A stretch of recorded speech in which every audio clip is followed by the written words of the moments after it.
that was a fairly short takeoff there. You see the aircraft doing a fairly tight left-hand turn coming back onto the display line, accelerating to around about sort of 200, 250 knots, coming down to a lower level of 100 feet.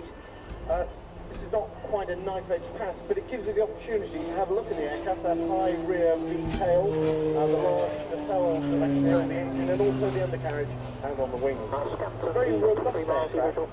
In fact, it's known in America as a drug-running aeroplane, so we can operate off semi-prepared strips for, well, the drug running. I don't think that's what the Air Force are actually using it for.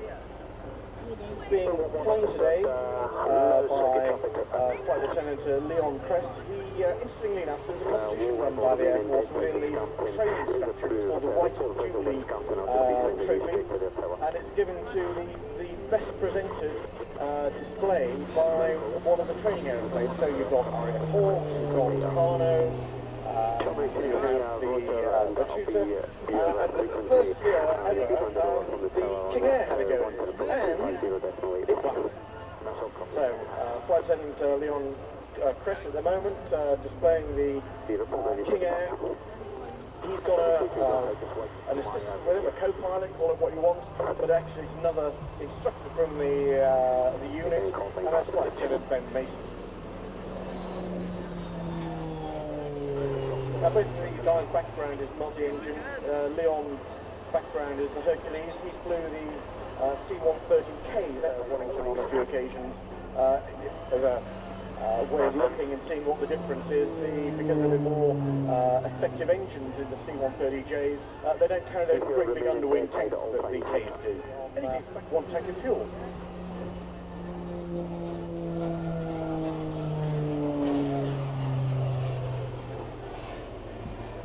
That may be forming on the wing.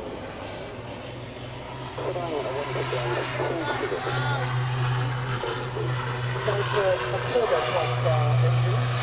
It means it's a jet engine with propellers. If you push the propellers in a different direction, the aircraft can quite happily go backwards, as you can see at the moment.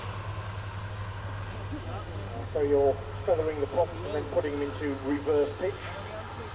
Must remember when you're going backwards, if you want to stop, you don't put your foot on the brake, because there's a nasty habit, of course, that the aircraft would then sit on its tail.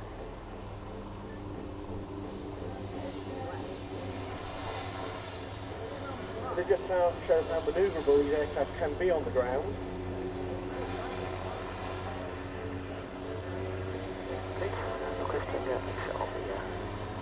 Good chance to have a look at the features, as I say, that sort of V-shaped tail high up on the tail fin. There's very long engine nacelles that house the engine and the undercarriage. That's where it's tucked up, not into the fuselage or the wing. It's a bit late now for it to take over, but maybe looked at it head on, you'd have seen that the aircraft sort of looks quite square. I'll let you know the answer at 1 Okay, the Tucano is now airborne 140 jet hours, start becoming a helicopter pilot. Okay, that's what it's doing. There are a number of different rolls you can do. You can do aileron rolls where the aircraft goes straight way around. You can do 4-point rolls where you stop at every 90 degrees.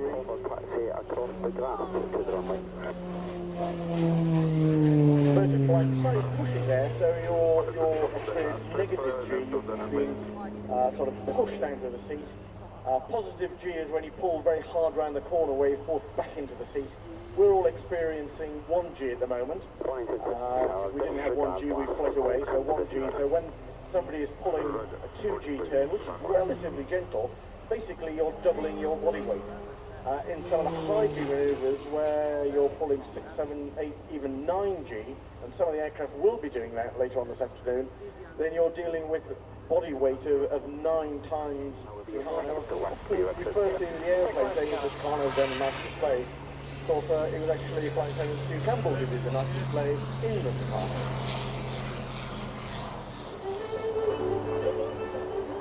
Playing to light bike. So you're not going to the hold at all, you're going to take off straight to the display.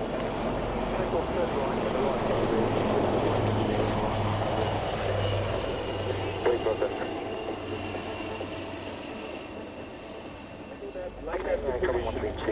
That is now flying in line as the position in which you can see all the members following the leader which is going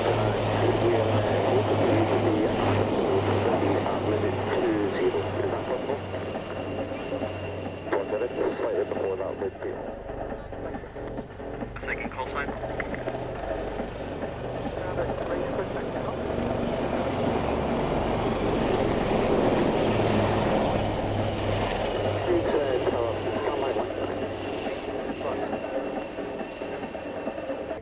So you keep watching.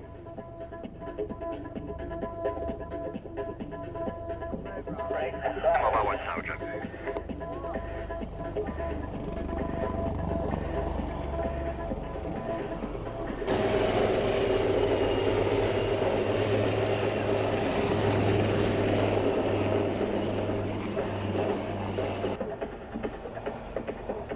Ladies and gentlemen, may I request a round of applause for that perfect drop.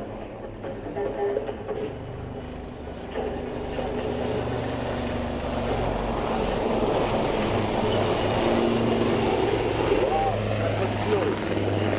You know what the leader says for this? But for the rotors,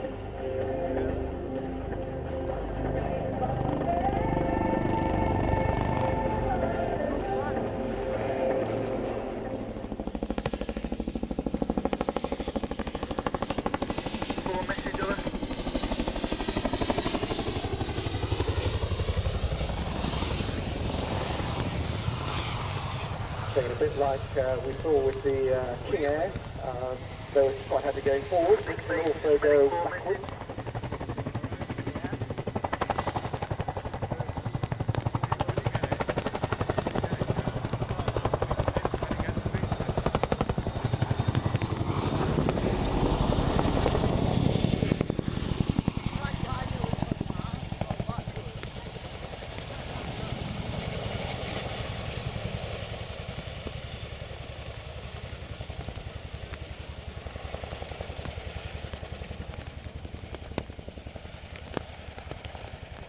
So 600, if you're familiar with Wickenby, which is Scampton East, Kind of looks as probably just bad, out but from it's there, not beginning very 800 coarse feet, and keep nose your over. time.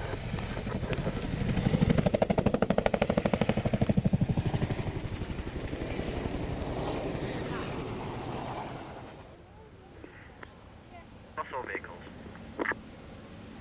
This way.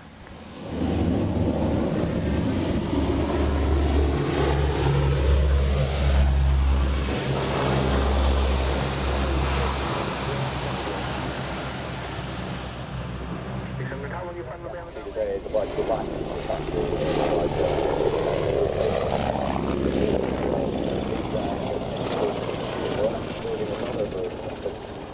Which is due for release in about 2012. I've got to ask you another question, because anybody who's looking at that helicopter at the moment will notice that actually the blades have got little bumps out on the end, and I know they're called burp blades, but what difference does that make to the helicopter? Well, if you look at the size of the aircraft, it's actually a sort of similar size and weight to the Chinook, but the rotor disc itself is much smaller. And those blades are high-performance blades, so they enable the aircraft to get an awful lot more lift from a smaller surface area. So it's just a much more efficient blade. And if you look at a lot of the modern aircraft now that are being developed, they have this sort of technology in the Apache got it. In fact, even the C-3 is updated with these blades as well. I've got to ask the obvious question, as he just comes in and touches down gently there. Talked about the ASW program. That's just sort of one of its numerous roles that it is. Yeah, that's correct. I mean, the aircraft obviously designed primarily to fight the ASW battle, and it's the only aircraft we've really got in the UK arsenal now that does that. So being a large helicopter, it can do all sorts of other issues as well. And what you're seeing today,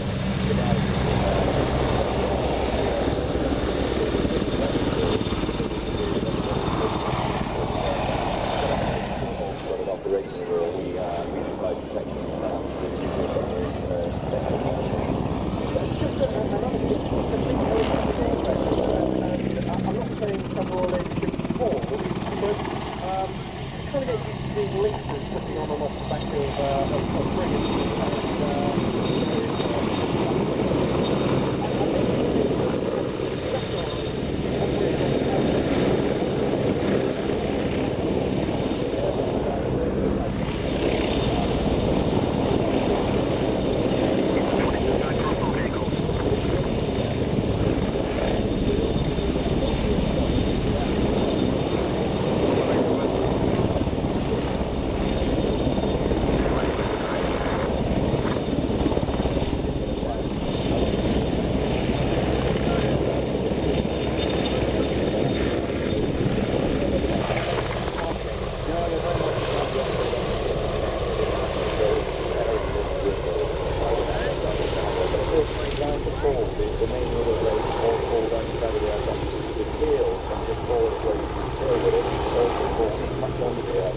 becomes quite a nice and neat package. And it's more really good. How does it feel to fly this, say, compared to the Sea King, which is a generation before? It certainly is, and you summed it up there. It's a generational change in aircraft, and of course it's a glass cockpit, which many people who've either been in the front seat of a modern jet or even an airliner will recognise the layout. It's designed to have an awful lot of redundancy. It's also designed to give the crew maximum exposure, if you like, to all the different sensors. I mean, you can see it's got a radar onto the nose of the aircraft, it's got data links, it's got ESM, you can do a multitude of tasks. It's really good to on board. It's quite a challenge for them, so the guys have to contend with ergonomic providers to be able to do that. I know it's able to carry quite a lot of weaponry in terms of charges and torpedoes. Where was it?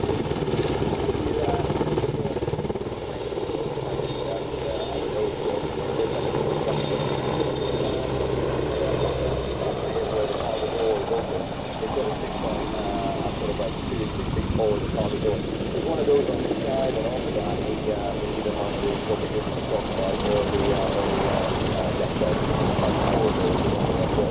What about the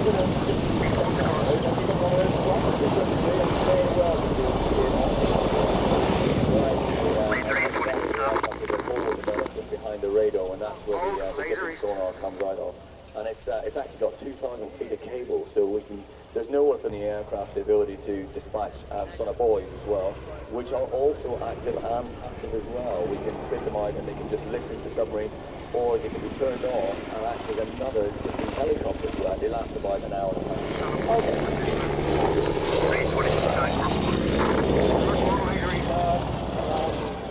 Of course, these aircraft will go into the new carriers, which is just designed for. Tower, laser east, have made contact with laser west, they are holding.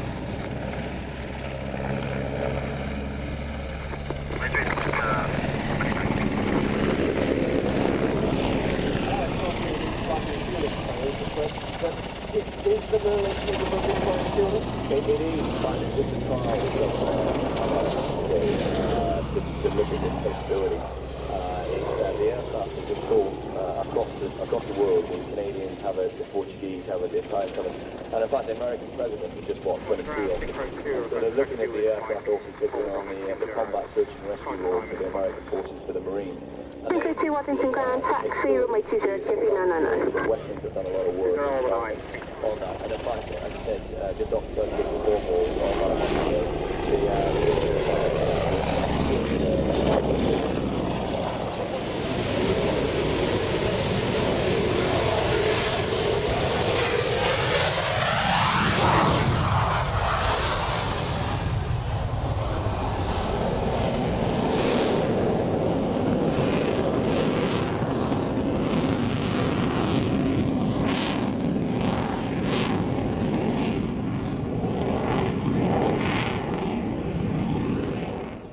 Okay, ladies and gentlemen, up to your left, you can see the interesting combination of a Vulcan and Spitfire, followed by one of the Lynx aircraft working Paul Day, who was then flying a Spitfire. He used to say, well, he used to have to slow down so the FD could keep up with him.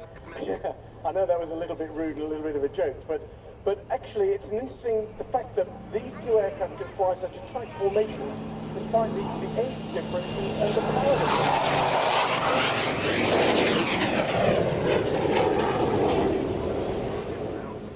How can I even try and compete with that? Well, absolutely, as you're saying there, with the Mark 19 Spitfire you've seen there, incredibly powerful engine in the front there, but the Typhoon, powered by the two Eurojet EJ200 engines, and that exceptional manoeuvrability allow it just to tuck in there, not only at high speed, but also at low speed as well, and keep up with the Spitfire. The Typhoon is an amazingly, I mean, we haven't seen the display yet, hopefully, because you and I are discussing this, we're going to see it later on today, because we had a problem with the serviceability of it. But it is an amazingly manoeuvrable aeroplane. It sort of goes around square corners. That's right, and that's the way it was designed. And if you look at the Typhoon when it comes around, ladies and gentlemen, you'll see that it's very unique in the way that the foreplanes, obviously being at the front as opposed to a traditional tailplane. Now that allows the aircraft to get the clean, crisp air with those control surfaces at the front, and allows it to whip around the corner and the exceptional manoeuvrability that it possesses. Didn't Wilbur and Albright design their first aeroplane with a similar idea?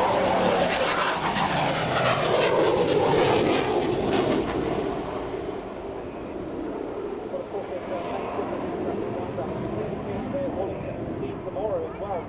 see today. But the Typhoon, obviously, is the package being put together. It's been a long time in development. It's here now doing that operational role that we were just talking about. But the Typhoon, the whole package, the whole maneuverability, powered by the 4 independent flight control computers, allow it to be that modern, agile fighter that you're seeing today. You say independent computers. Does that mean you can lose 1 or 2 computers and it makes no difference because they back up each other? Or are they 4 totally separate computers running 4 totally separate systems within the airplane? There's 4 separate flight control systems. Independent, you've got 4 levels of redundancy there. Only one flight computer is flying the aircraft at only one time. You've got another 3 backup systems there.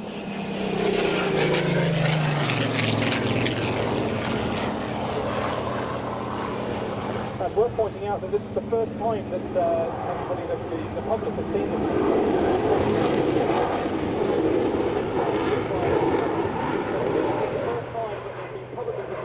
This very new Spitfire Typhoon Synchro, so you're being treated to a real trip today. Wait till it goes around again.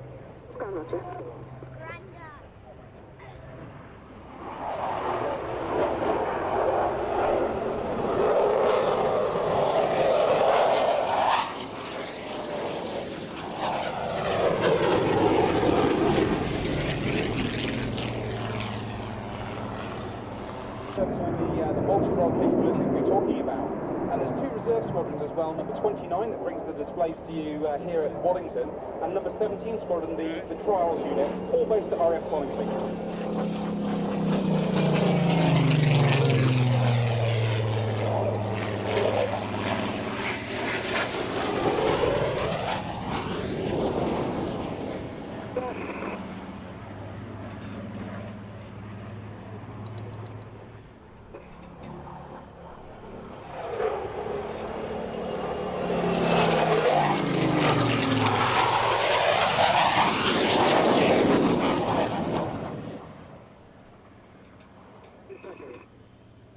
I've got to ask you all this question because you fly these things. What are they like to fly? Waddington well, the Typhoon is actually flying. It's quite a huge machine. It's going to allow the capacity to be released for the pilot so we can operate the any system that we're doing in France's service career. So the aircraft's actually very easy to fly. All the pilot has to do is point the aircraft in the direction of travel, and it will actually hold that memory of flight travel, and it just releases the capacity of the pilot to do more operational jobs.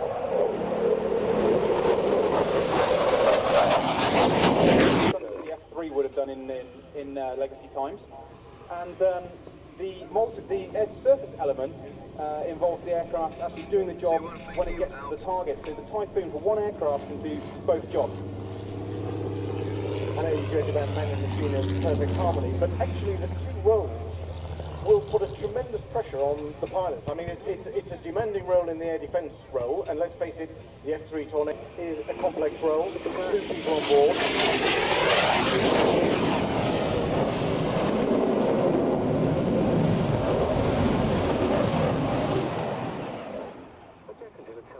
We've now got one guy doing actually 2 roles that used to need 4 people to do.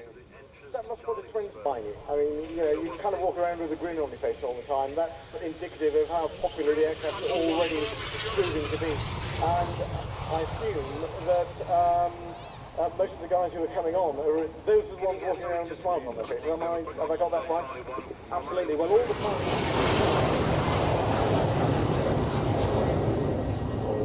Royal Spanish Air Force commentator for Patrulla Águila, which is the Royal Spanish Air Force aerobatic team.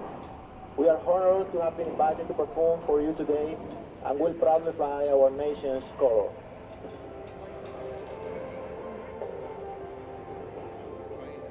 The leader, Major Deal, has made a call for smoke to be put on. They have changed the formation to Águila formation for a flyby in front of us at about 300 knots.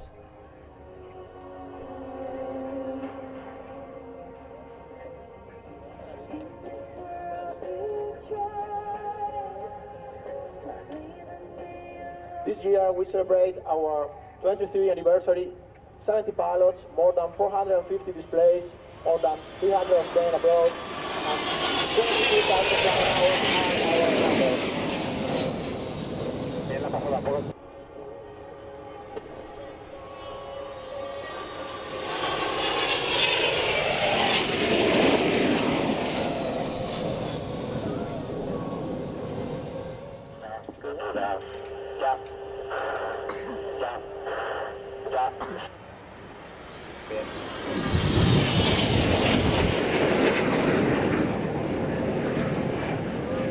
Our aircraft is the Casa 101, sometimes the first for the cross with a rapid speed of 1,000 kilometers per hour.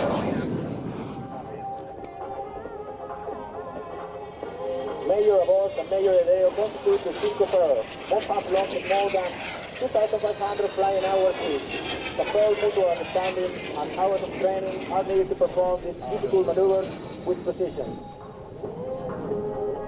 The diamond, the solo, and the bird, reducing the gap as much as possible.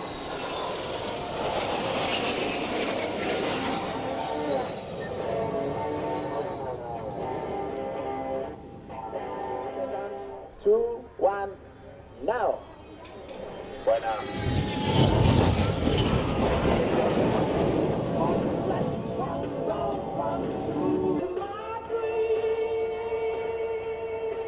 And now the flyby in front of us.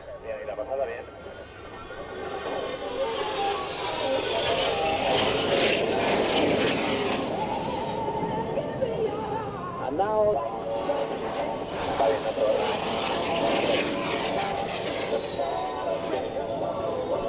maneuverability is reduced due to the dirty configuration of the aircraft, complicating the execution of these difficult maneuvers.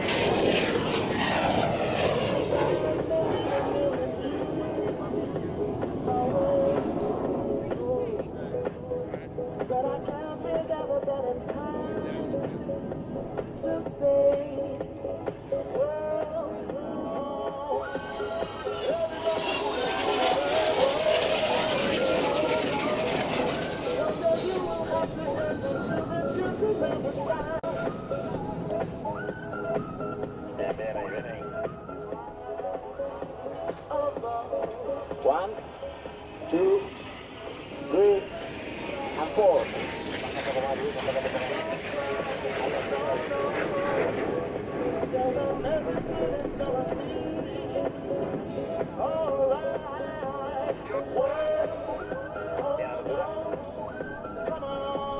And to your left, you can see that after this maneuver, we will perform a maximum race turn in front of us.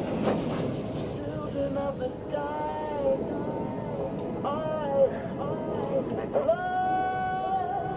don't take no for an answer, no.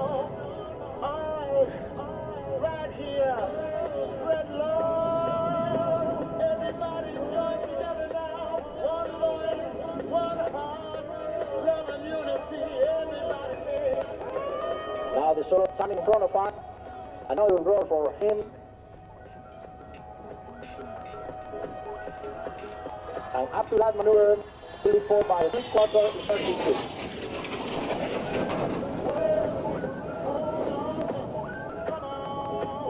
The Royal Spanish Air Force Aerobatic Team, Patrulla Águila, is based at San Javier, Murcia, co-located with the Royal Spanish Air Force Academy in southeastern Spain. Our main runway is located just a few feet away from the Mediterranean Sea. This place is where the team trains during the pre-season stage. The rest of the year, they work there as instructor pilots.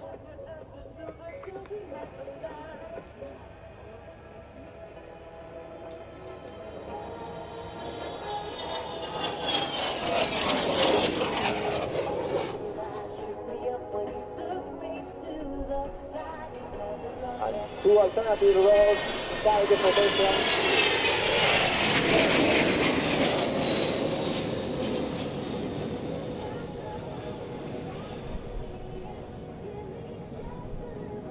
In the background, you can see the solo flying very close to the display. And here they are again, in super Merlin formation for a flyby in front of us.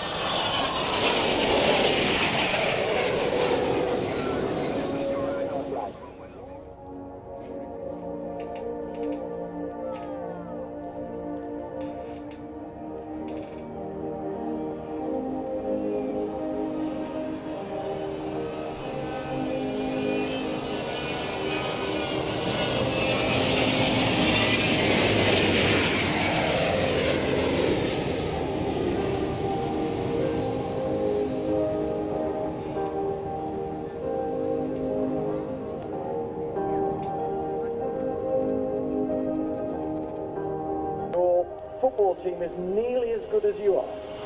Okay, thank you very much.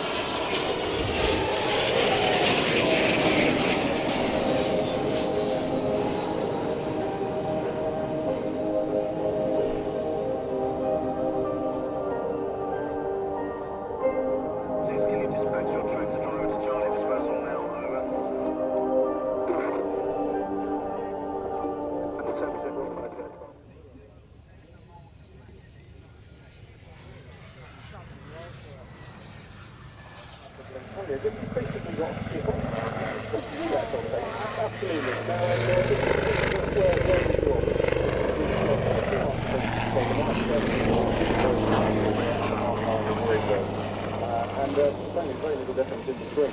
Both aircraft can actually do this, and it's due to the unique main rotor head. It's made a solid piece of titanium, so it's very, very rigid and very, very flexible. But that, coupled with the training and the skills of Eddie and his co-pilot today, Mark Howard, now he's able to put the aircraft through the paces and frankly do things that no other helicopter and frankly a lot of airplanes can't do. The Lynx actually holds the world speed record for helicopters, doesn't it? That's right, yeah, 250 miles an hour, not fast to go, but believe me, pretty fast enough.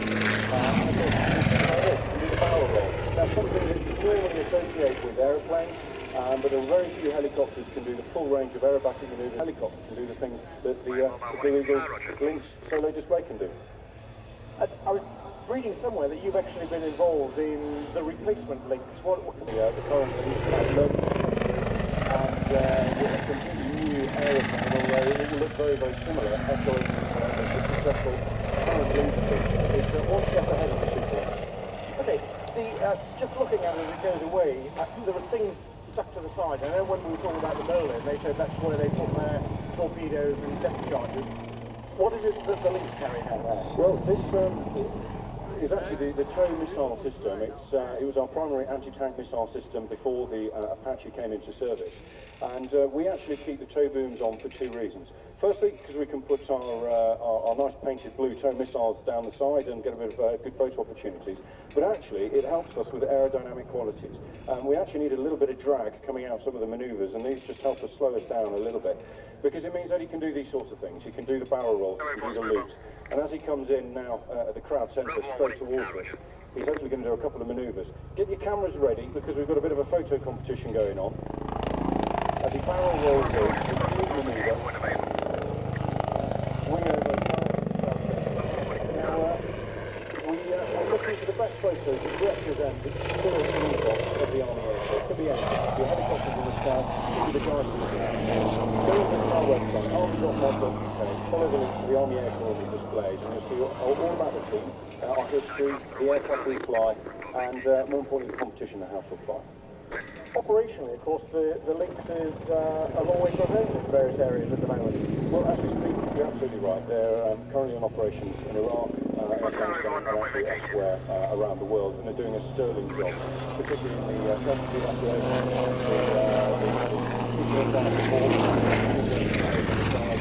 and also command and control, what we as Army pilots train for.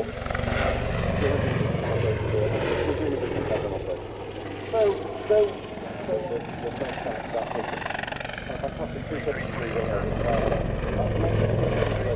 and we'll see what else he's got in store for us. Because of what we're looking at the moment, does that mean we're not going to see the Gazelles with the Blue Eagles again? Certainly not this year, not here at Waddington. Now, we have got a full pedigree here, recognising the fact it's our 40th anniversary. We've actually got the Gazelle, the Scout, and the Alouette under the blue. Now, we've actually just got the dual stairways and the full display there. But the historic aircraft are actually taking part in all shot today, so unfortunately they can't be here. But come and see us, 26th of July in Middle Wallop, the music in the air, as Eddie pulls his final backflip of the day. Music in the air, Middle Wallop, just north of Salisbury, something that the Army Air Corps does very well. Lots of flying displays. I believe the Red Arrow is going to be there as well. Helicopter, the attack helicopter, flown today by Major Chris Whip and Captain Tony Thompson. And the bangs there just representing what this aircraft actually does. We've procured it, we've bought it for one reason only, and that's It's rather strange around the blade, because it's got that rather funny sort of mushroom on top. Well, absolutely. Well, that's the Apache can go very well. The Apache, the British flight, has got a very sophisticated sensor suite. It's got a radar, it's got a state-of-the-art thermal imaging and image intensification system, and it needs that to be able to find the enemy from a long way away and then prosecute it with one of its 3 weapon systems. Now, though the Apaches have been around for a while, these Apaches weren't just bought from the Americans and shipped across and changed the colour scheme. These are specific UK build, presumably with certain modifications or requirements which are unique to the UK versions. Absolutely. Well, we looked around the world, we thought, what's the best attack helicopter? We then chose it, and then we put the best engines in the world. We've got Rolls-Royce engines in, the same engines actually in the Merlin helicopter. We put a defensive aid system on there that's top-notch. And what that means is we're actually flying the best attack helicopter in the world. And I'm going to say it's very cheesy, but actually flown by the best attack helicopter in the world. We looked at the Lynx, and you can clearly see where the tow missiles were.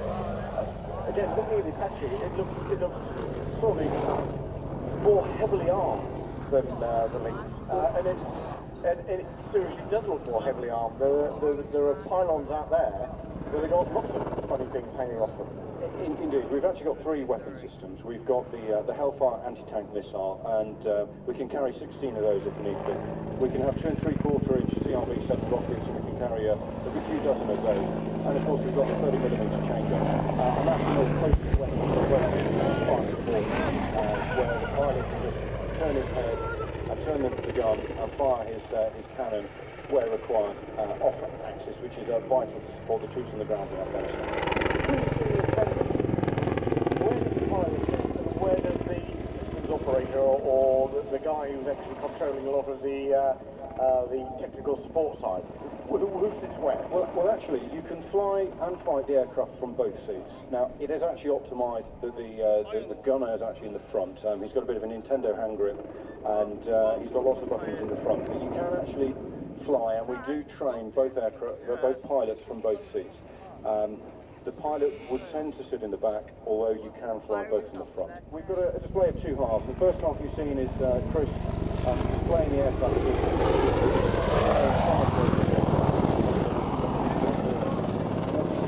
Helicopter, the size of a bus. Perhaps a bit deceptive whilst you're seeing it there, but Chris is enjoying throwing it around the sky. But now he's coming up close and personal. This is the first year that we've been able to include the Apache into the Blue Eagle, and it's only right and proper that Chris gets up close and personal with the ground. As he flies down, moving, turning the front seat, moving his head, and you'll be able to see the gun. Everybody wave at the Apache. He's using 27 times magnification to get in the crowd, and this is what it's all about. It's coming out, meeting the public, and showing them what the guys are actually using on operations today. You're absolutely right. It's positioned on the mast with a complete 360-degree field of view from the aircraft, so it's actually protect targets behind it as well if it wants it. It's primarily there. But obviously the radar is the radar on top, the protective covering of it, is that turning at the same rate that the actual disc is, or is it stationary with the radar turning inside? No, not a silly question at all. It's actually stationary. There's a solid ship going up under it in the middle of the radar is actually stationary.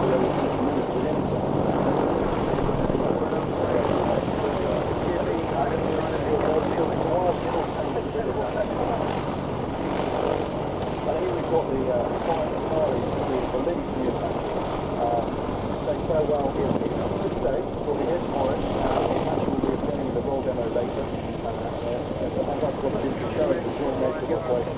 The Lynx is actually powerful as well. And I'd like to introduce the attending for everyone's waiting for the Eagle, Army pilot, all this at the moment, we might have doctors or helicopters in the IAF and the Navy, and everyone's taking it as well.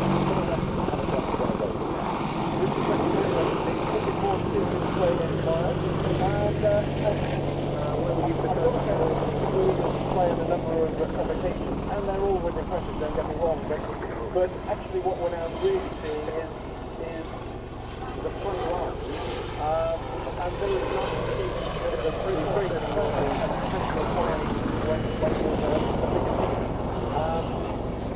I kind of could really see what the Army Air Corps are about with the display you put together this year, and I think we'll try to get those.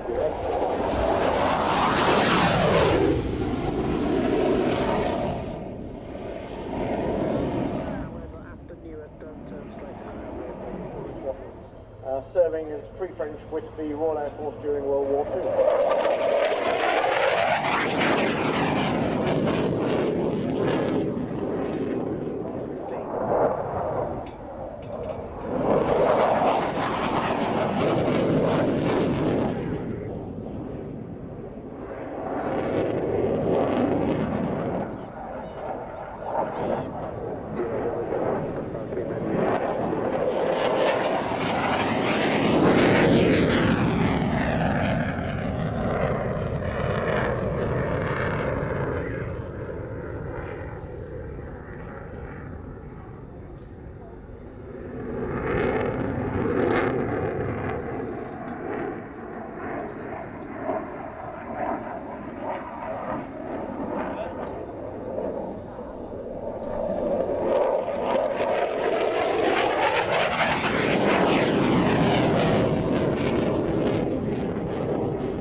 Single engine, next to 53 engine, could develop nearly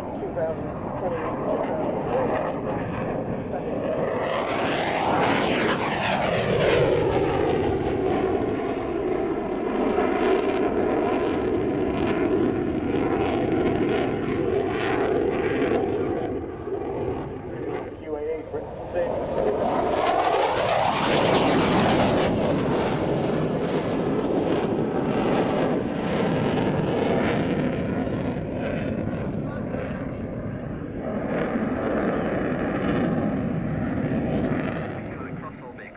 Sorry, the B and C. The B model is the two-seater. That's obviously primarily used for training, and the C model is a single-seater.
Decimal 8 at the moment. We just.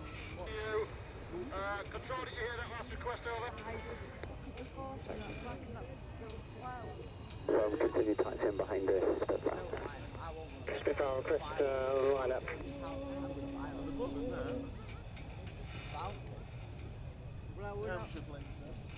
Continue taxing. As you would expect from the French, a raucous display, flashing of lights, saluting the crowd. And of interest, if you have a look, you can see the in-flight refueling probe that's just forward of the cockpit area.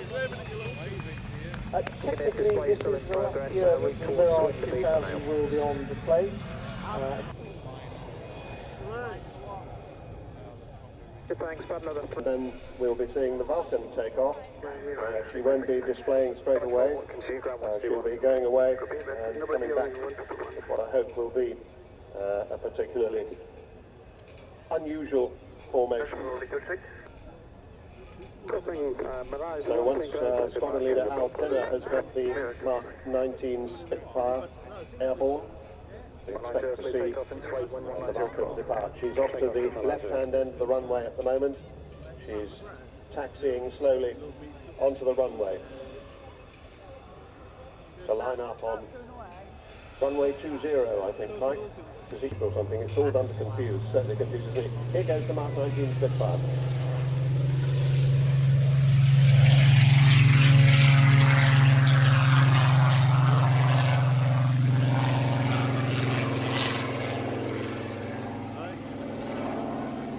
With one bomb and the edge of the runway with another, making it unusable for Argentine fast jets. And until the Gulf War, that was the longest bombing raid in history, having been mounted from Ascension Island. So turning now onto the runway, XH558, this is the moment, this is the time that the Vulcan to the Sky Trust gives this aeroplane back to you. David Thomas is the captain. Martin Withers, who flew the Black Buck mission and got the Distinguished Flying Cross for it, is the co-pilot. And Barry Macefield, the third man on board, is the AEO. He also flew on the Black Buck flight. This is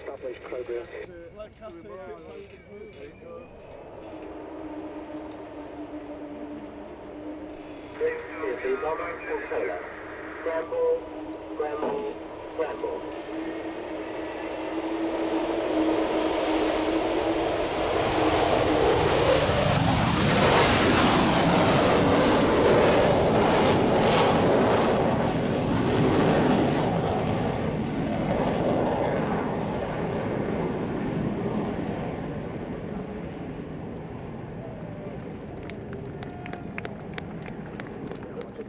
For your view of the Vulcan with its gear up. And there is the Lancaster turning onto the display line, right centre. The Vulcan catches up the Lancaster.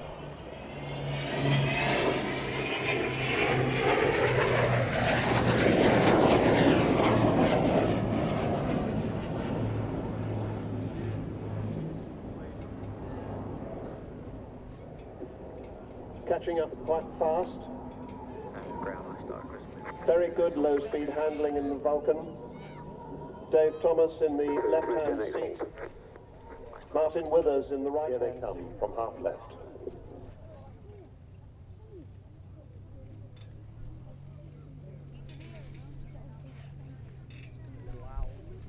And Spitfire Hurricane. Pass message. Can we cross at this position on the Bravo? If we wait for the AWACS, we will overheat and block your taxiway. Stand by.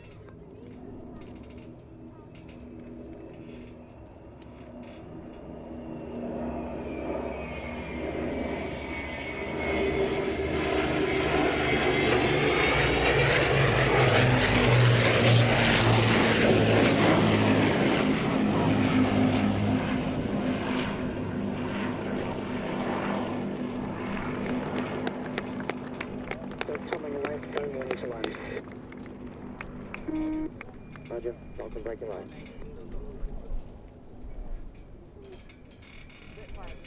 And here is the proper Vulcan display. X-Ray Hotel 558 flies for us. Good understand OGL 4.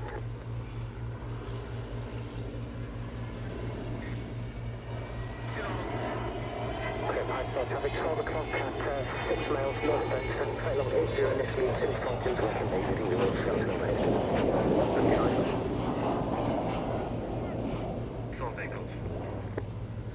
6 miles, 183 climbing out, climbing the flight level 40.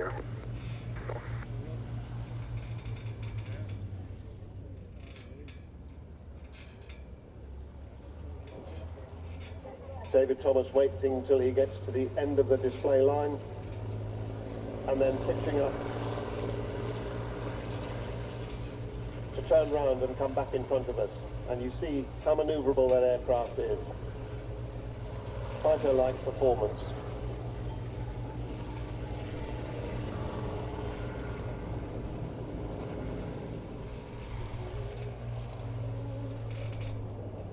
Sierra Waddington ground, if you can contact me on the discrete frequency 132.9, unless you've already been trying, I don't seem to be able to get any comms with you on the frequency.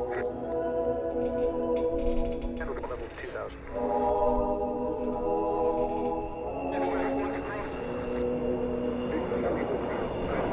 All the doors open.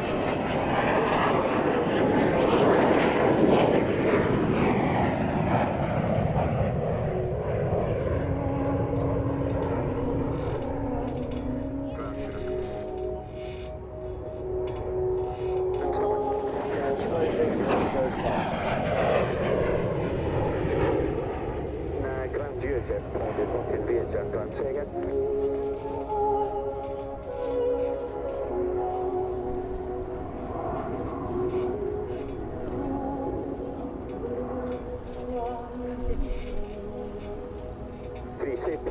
David and Martin have got the gear down now.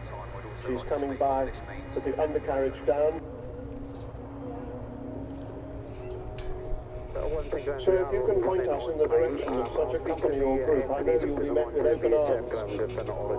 As you will, of course, if you continue to contribute the much-needed money that you've done so brilliantly so far. Runway 20, so there'll be none of the lights and shenanigans at the end. There'll be finale and then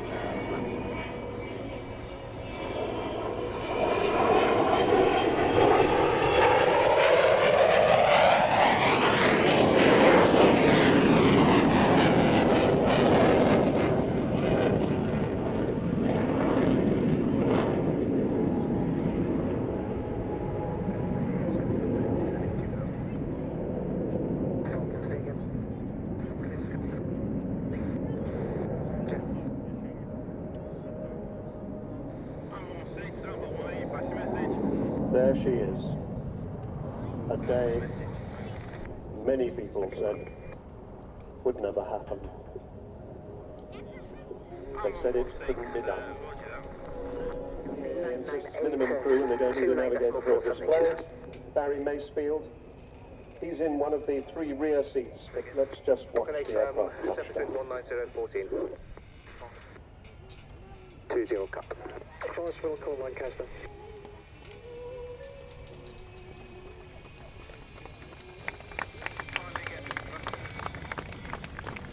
Lovely aerodynamic braking. And if I wasn't holding a microphone, I'd be clapping too. Let's flight operating up to 500 feet, yeah, the operating from northwestern side of the airfield, starting out to west.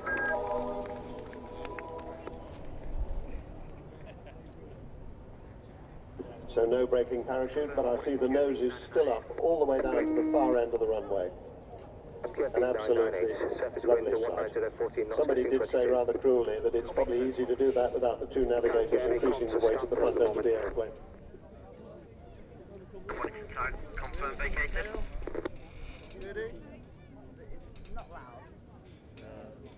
Big one approach from 120.8. And one is Roger. Well, we go from one moment of nostalgia to another, but slightly more familiar. If you look to your left, the Battle of Britain Memorial Final, Lancaster, Spitfire,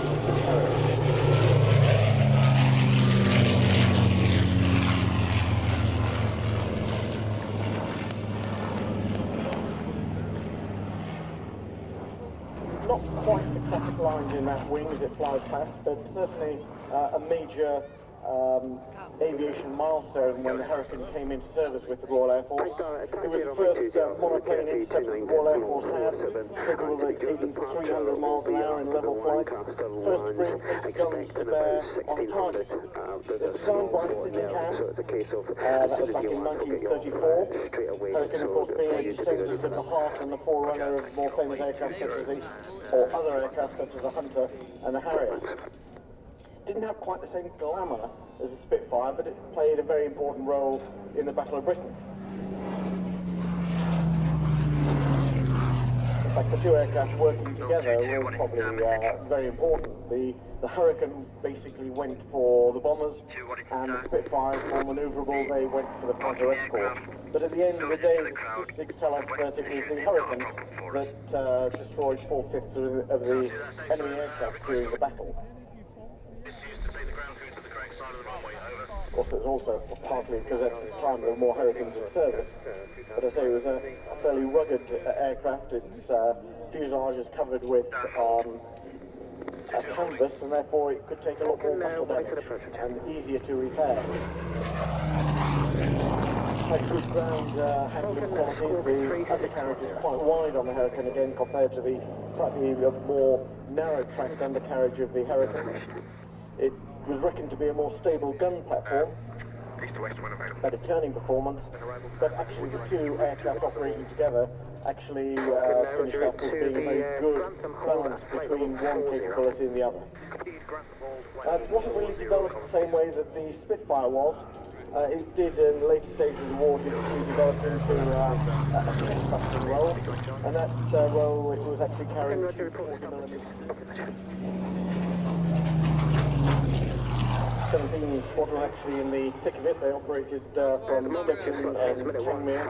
It actually ran out on 24th of September when it came the 40th victim of Avro, where we actually had to land from a blazing Hurricane over the channel. And now from the right, the more classic shapes of Spitfire as the Hurricane carried out the victory roll over the top. Was then matched with the newly developed for the Merlin. 990 horsepower Merlin.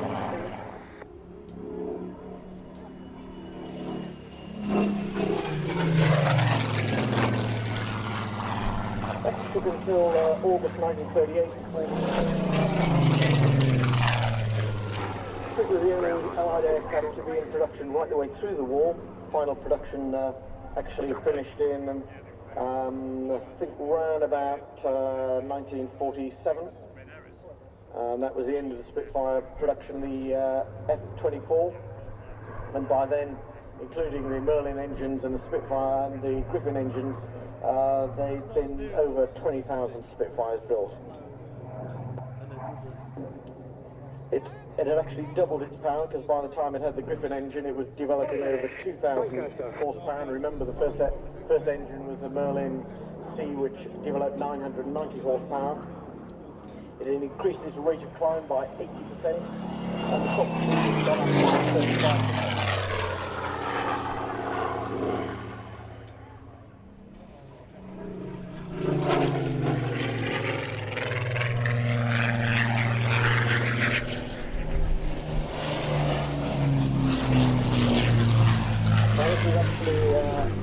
Initially a development from the Manchester. The Manchester was a twin-engine Merlin because it was needed for Mosquito and the Spitfires and the Hurricanes, and they actually tried putting in a Bristol Hercules 4-cylinder radial engine, and that was the Lancaster Mark II.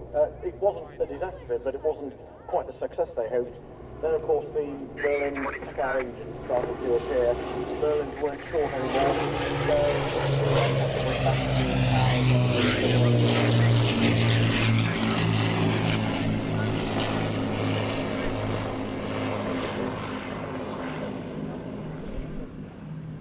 across all vehicles.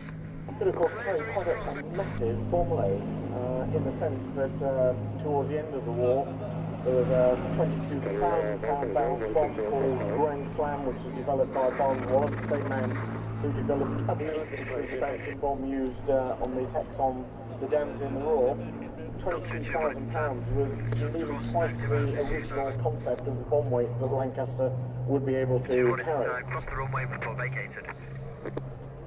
7,377 Lancasters built. Slightly 3,349 were lost in operation. That's 45% of the aircraft failed to return from operational missions.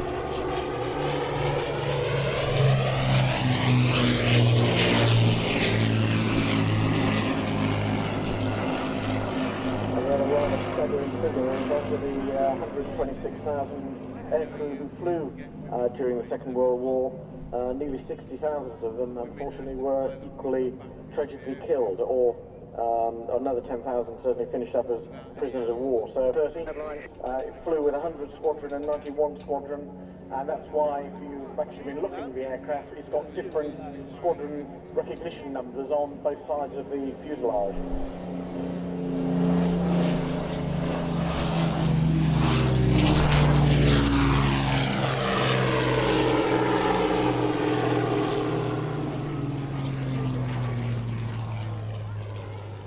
On the left-hand side of the fuselage is Hotel Romeo Whiskey. That's 100 Squadron. And on the right-hand side, you see that as the aircraft flies past. Stand by.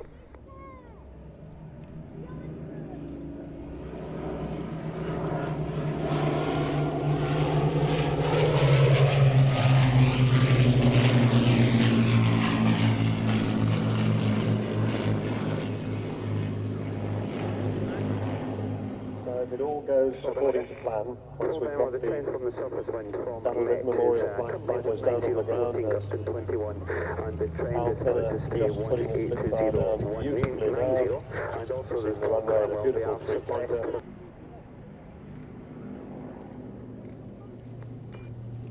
Stretch now, 2 miles. But if you look out to your left, you will see the smoke trails of the four. Lovely formation shape, wasn't it? I think it's Flight Lieutenant Stu Reed flying the Lancaster, and of course Dave Thomas flying the Vulcan.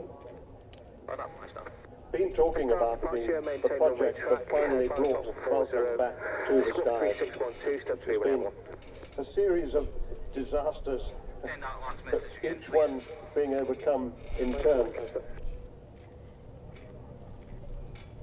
I talked about Robert Fleming, the Chief Executive. I'm not sure he really thanked me for saying this, but you might know that Robert Fleming has been seriously ill. He's been in and out of hospital more than once recently, and he's still in a very uncomfortable neck brace. But I guess we shouldn't be surprised that he continues to cope. It's a measure, I think, of the courage of the man who's seen Vulcan through all her amazing decisions. Probably not the right word. It is a role demo. It's supposed to be a realistic look at what the Air Force actually did. And I'll certainly not take Andy Forty's thunder by talking about it. But you can see that various aircraft that are based here at Waddington are moving at the moment. There's a helicopter on the far side getting airborne. I know that I now need to hand over to Andy because of the far left. Thank you very much.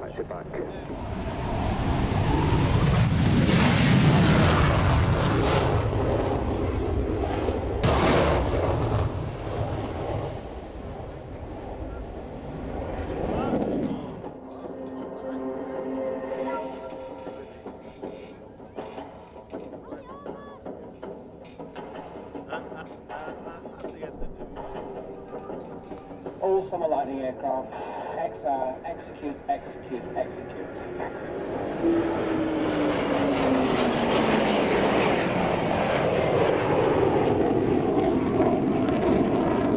We are tasked with providing air defence for the mission. Now they will be quickly followed by the Tornado GR4s, call sign Spartan. They are tasked with providing process support.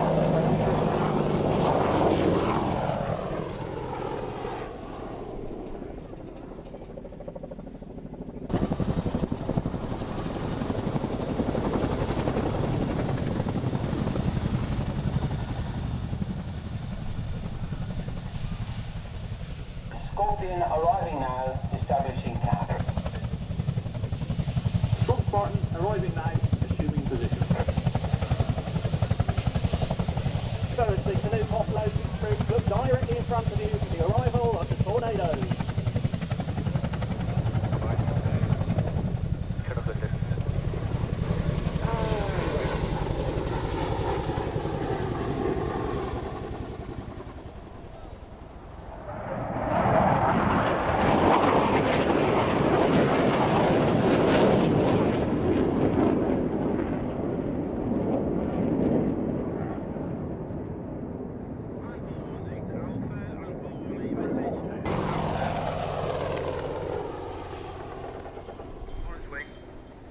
The Apache holds off the enemy idea by the Spartan GR4s, but they are currently out of position, so the Scorpion leading the attack to the second aircraft.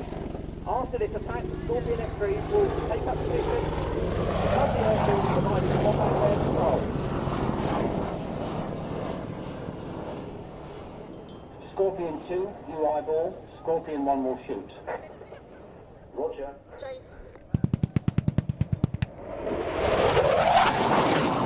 Operations.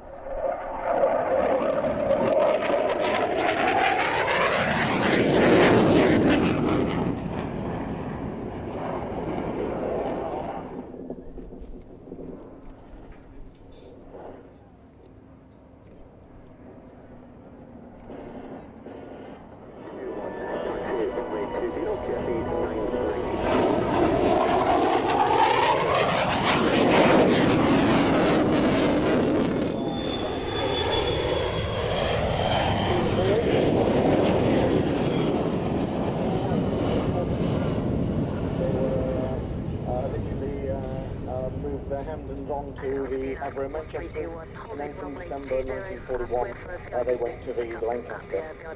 And in fact, during the war, two Australian Lancaster squadrons also joined in here. It was involved, as Sean was saying earlier, in the Falklands conflict. But before then it had gone to the jet world. I found that it's been of immense value in all the other conflicts that we comprising 4 the flight deck, 3 technicians and an 11-man mission crew. And again associated with sort of fighter controllers and various other people involved in controlling a situation. So that's the E3D based here at Waddington. Under the actual flight.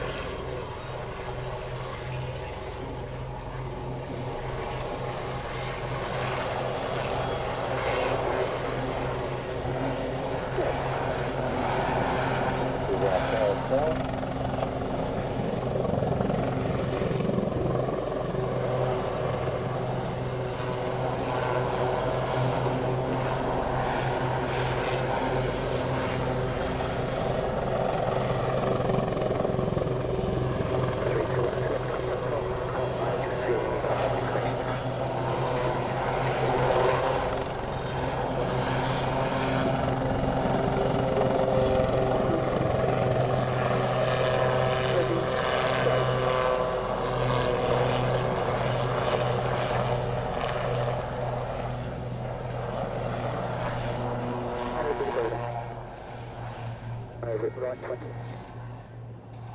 Over Carolyn.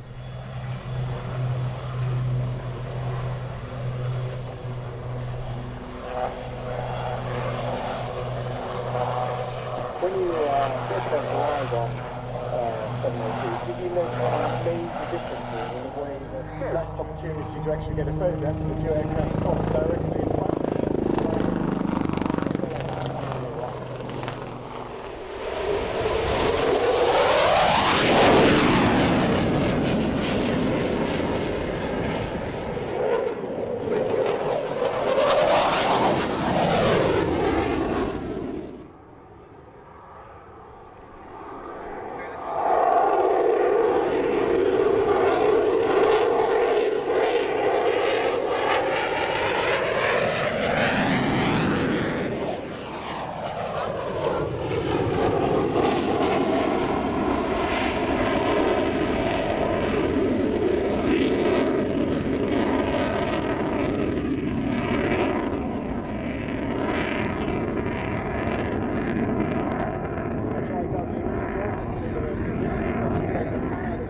Has in the engines, obviously climbing almost vertically up there, as the aircraft just uses the power of the engines to just drive it vertically into the sky.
Just pulling up there, pulling about 8G, which is 8 times his own body weight.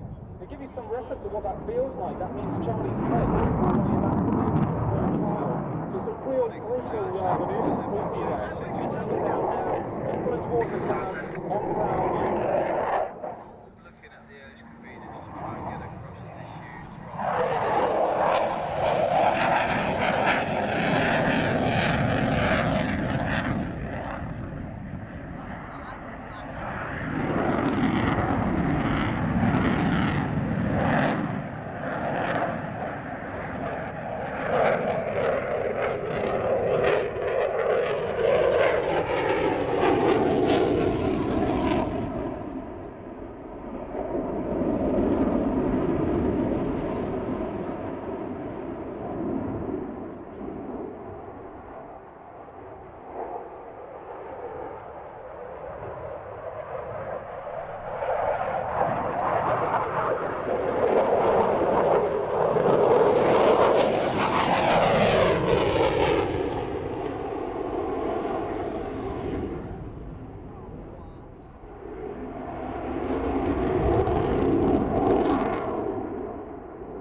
great manoeuvre there to see the manoeuverability of the aircraft, the min radius turn that you've just seen there. The aircraft turning within a circle with the radius of not more than a couple of 100 meters. Now just looking in from the left-hand side now as he comes in with an inverted pass. He can see you, ladies and gentlemen, so start waving. Charlie Matthews, inverted pass.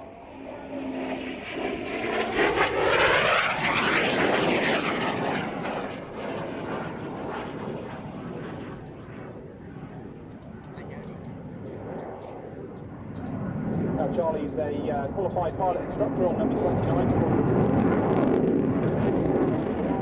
by the Typhoon and how to use it in that operational role. Just coming towards you now for an on-crowd VV barrel roll, another great photo opportunity.